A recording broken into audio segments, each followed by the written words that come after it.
How did the Reformation, that significant religious movement, come to life? And what role did Wycliffe play in its inception? Let's dive into a time 2 centuries before the birth of Luther.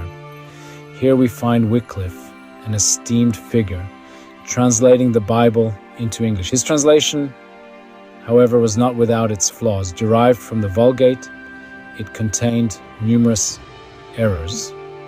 However, he started a work of reform, causing the progress of the Reformation to continue its progress. Wycliffe, a Catholic until his last breath, yearned for reform within the Catholic Church itself. Yet, the darkness of ignorance and dogma continued to envelop Western Europe.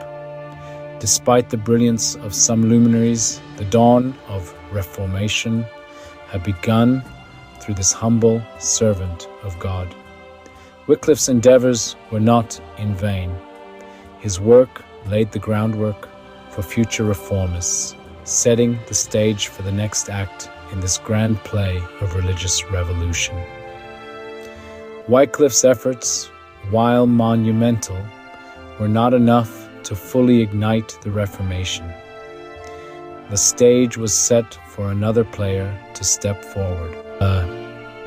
Enter Tyndale, a scholar with a mission to translate the New Testament from its original Greek into proper English. But how did he accomplish this feat? William Tyndale was not just aware of Wycliffe's version of the Bible, but he was also acutely cognizant of its limitations.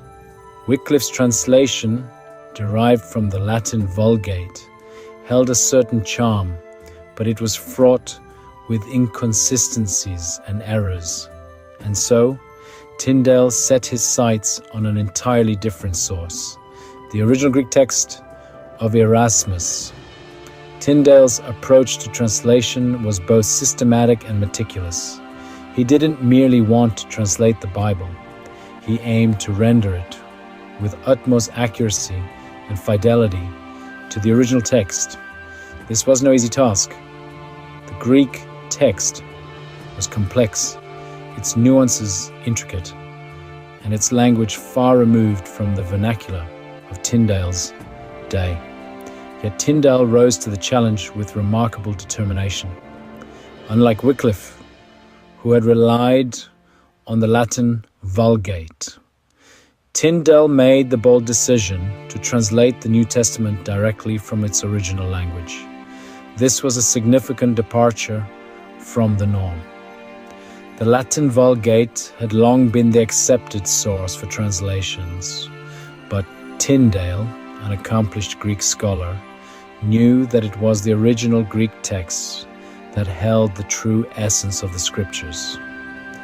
Tyndale's translation was not just a translation, it was a reformation in itself. It was an assertion of the importance of fidelity to the original text, a declaration of the need for accessibility in language, and a testament to the power of perseverance.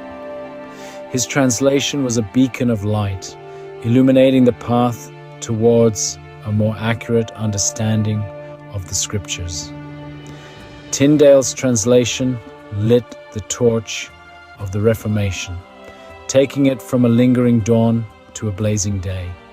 His translation, rooted in the original Greek text, helped to bring about the Reformation that Wycliffe had hoped for.